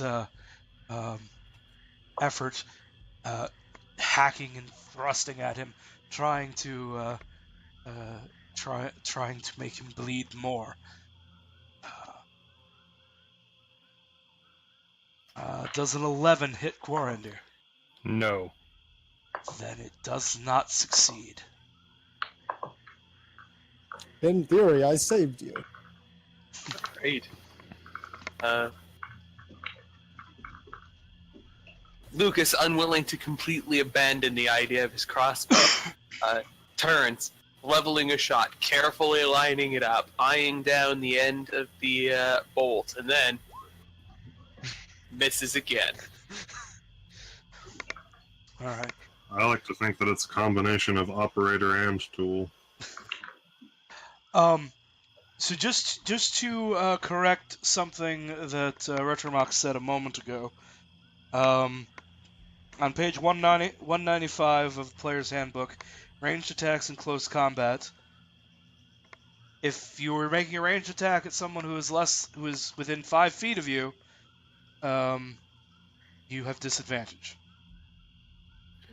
Okay. But you don't like trigger an attack of opportunity or anything like that. Alright.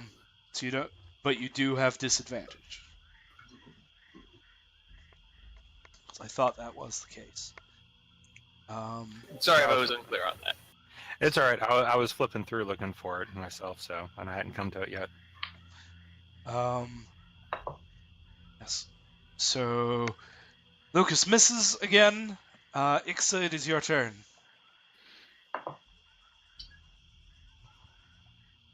Alright, well, this is probably just going to waste the javelin, but she can throw a javelin at that one.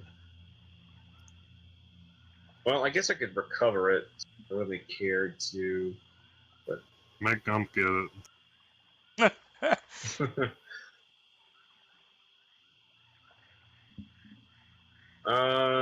Yeah, just to not be completely useless, she'll try throwing a javelin at it.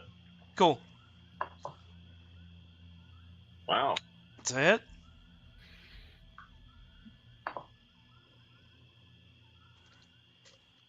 And let's see. Average damage.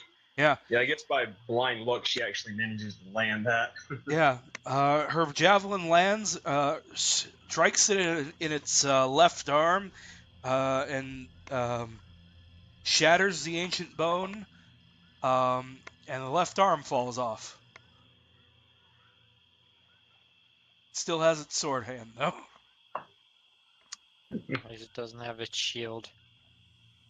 If I recall correctly, that reduces its AC by 2.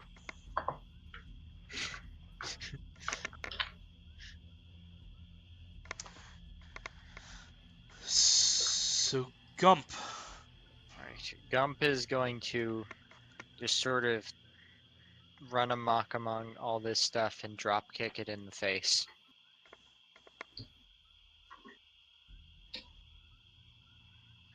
You can do that! Cool. He is awkwardly placed over here, and he commits to the drop kick, and he screws it up.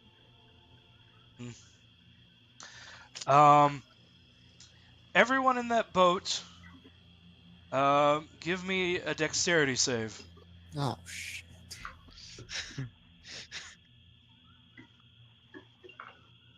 Oh. Crap. Cool, I'm over here. Borandir, that means you. Yep, I'm working on it. Mm.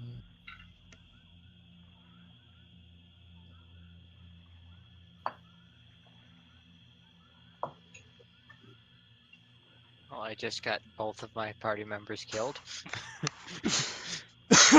Okay, so a huge orc just like dropped into your boat, and your canoe like rocks to the side, and you like a little bit of.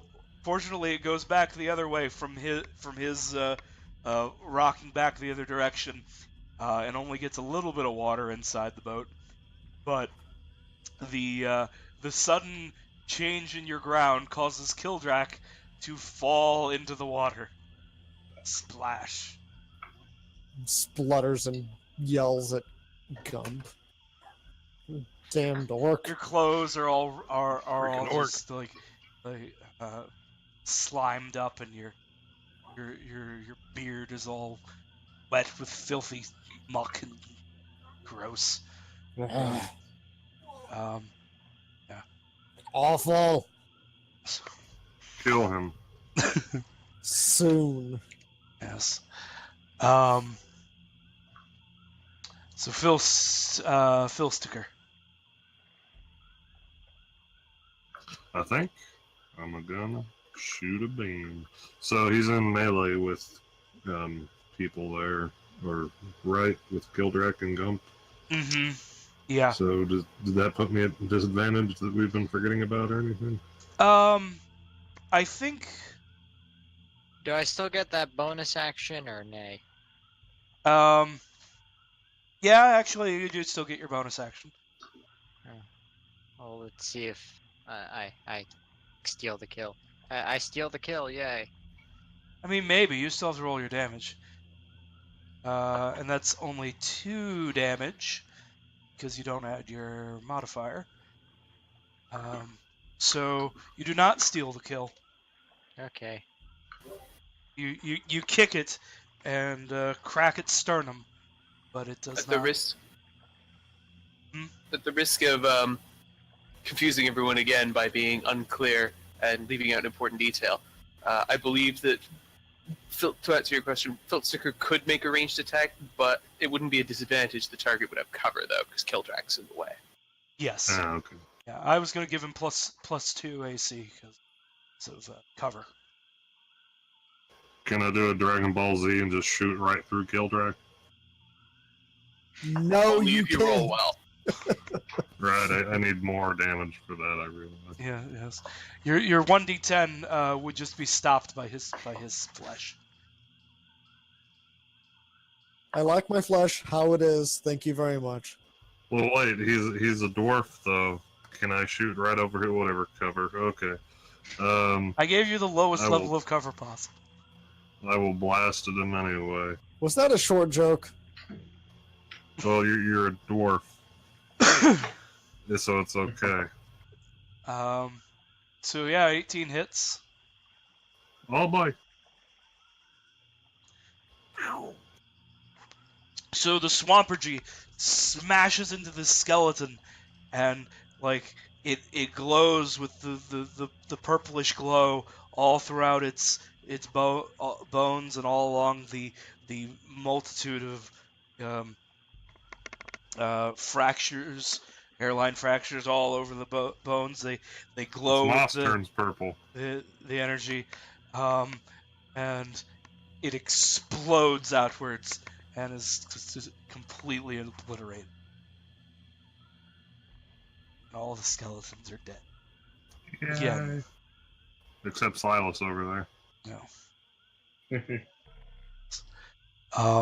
So Kildrak, I assume you pull yourself back up into a boat.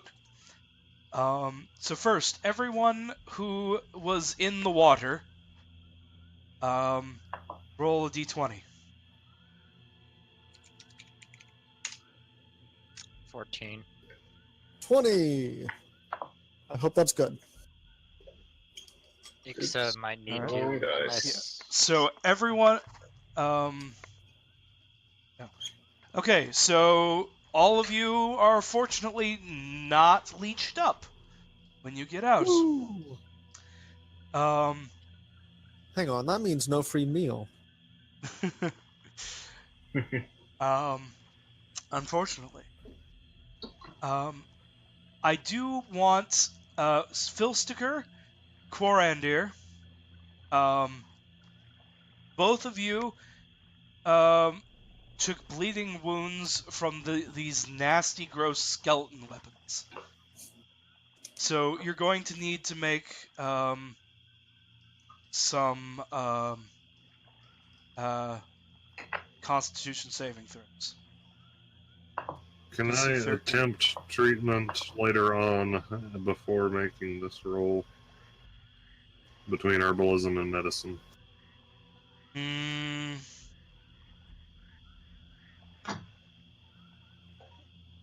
I suppose that's possible. I suppose it should wait Since, till the you end know, of the day. You don't get sick the very second that you're in. I suppose we can hold off on these saves until. Oh, Quarandir's good. Sorry, Calvin, that didn't count. No crit saves? Oh,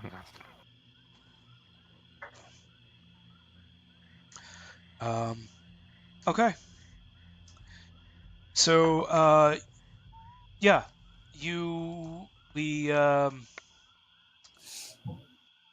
So okay, yeah. So you're floating amongst the bones of these skeletons. What do you do? After all that work, we better loot them. Yes, Lucas will I set to agree. prestidigitating their weapons clean as we sort them into this chest. Okay. Yeah, you get a couple of rusty axes, or I guess is prestidigitation clean rust? I really think that I would think that between prestidigitation and mending you could clean rust, but it's really up to you. Okay, I guess between the two spells probably. So yeah, you get a couple of axes, and 4 short swords. Are they of any note, or are they just normal? No, they're pretty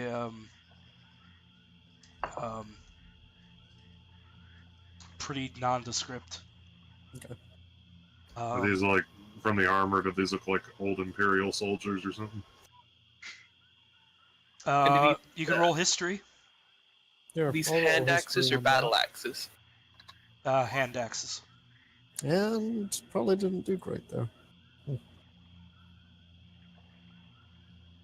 Oh!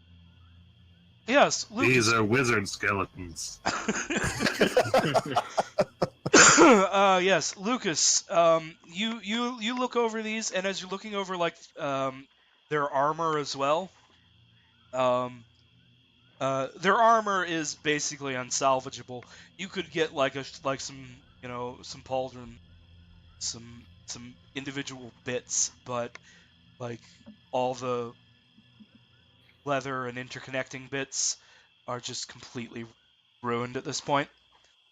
So really nothing to salvage with the armor. But by looking at what remains and the weapons, you can tell that these were Imperial soldiers of a former age, from before gunpowder.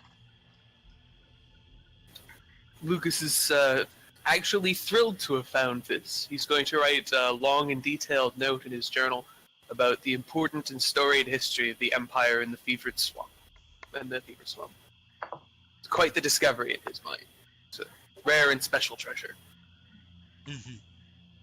He's still going to sell the weapons and split the loot with the team when we get back, but Mm-hmm. We can observe them and then sell them. yes, notes Also, I can be rolled even taken. better, but it doesn't matter because DCs are on 5s. Yes. A couple of the skeletons have amongst their belongings some old Imperial coins from a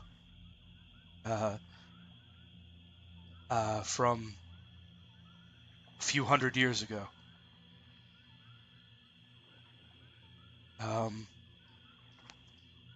You find 25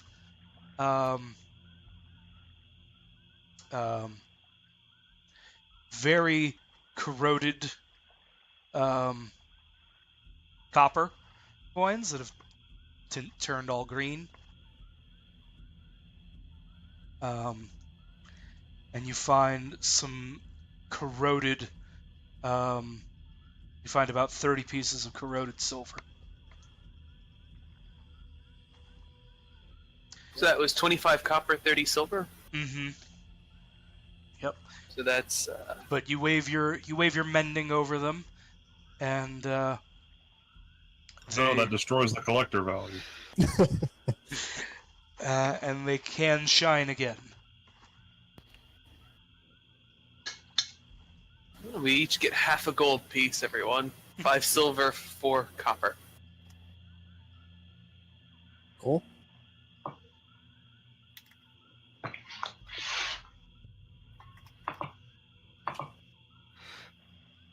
Yes. All right.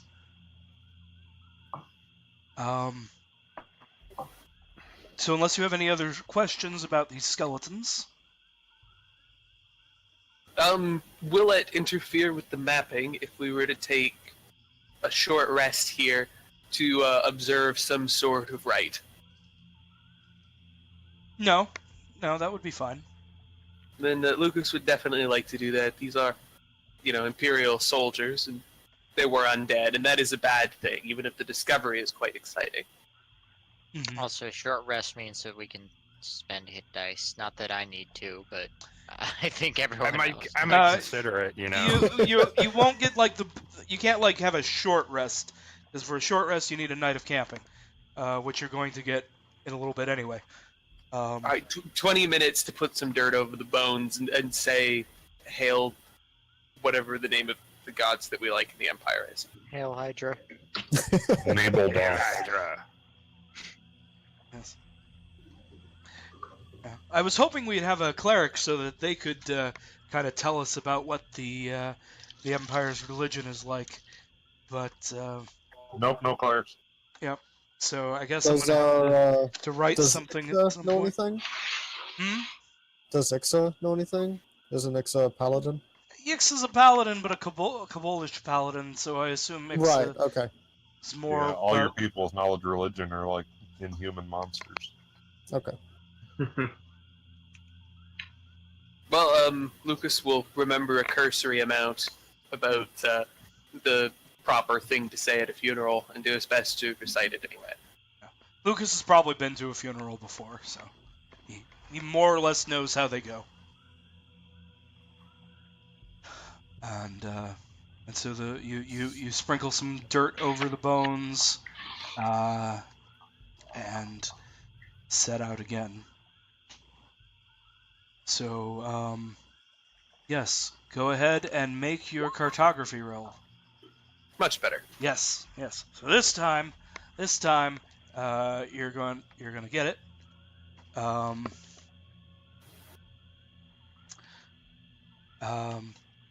And by that evening, you have a completed map of the hex,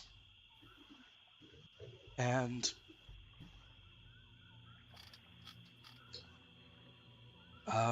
you can you settle in for the evening, except Filsticker. Yep. You want to try and gather some herbs and see what you can do about infection? Exactly. Okay, you can try. Make a herbalism kit roll. None of the plants around here are good for infection. Cox. I'll make my constitution roll then. Success anyway. It's okay, I'm still upset because I don't know that. And no one gets infected by miasma. Yes. All right. So we just did a short rest, right? Yes. So we're stopping for a short rest. So anyone wants to spend their hit die, they can spend their hit die. I will mark off another 6 water.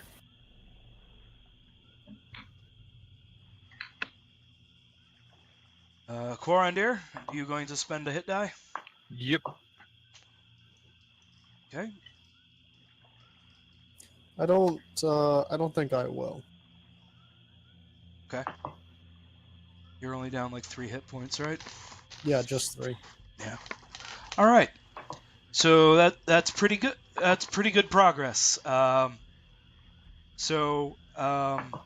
this point, I'm going to call for like a 5-minute break, and then we'll come back and we'll continue on. All right. See you in a bit. Sound good with everybody? All right. See you in a bit.